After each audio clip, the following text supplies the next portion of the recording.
Моето съкровено желание за Коледа. Избери един от трите варианта и разберете как да го осъществите. Първи, втори и трети вариант. Погледнете добре картите и изберете тази, която най-много ви привлича. За всички, които са избрали първи вариант,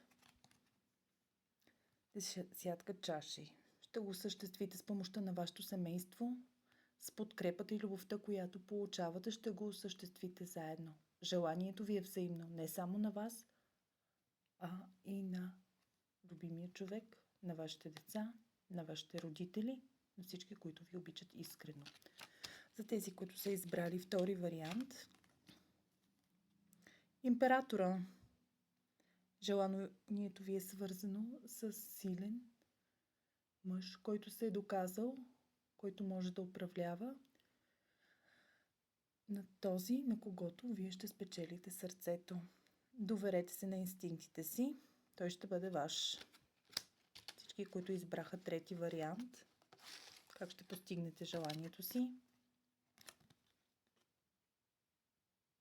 С помощта на ангела на нощта. Ако искате да разберете как той ще ви помогне, последвайте ме в профила ми. Ако резонира, харесайте, последвайте и споделете с приятели. До скоро!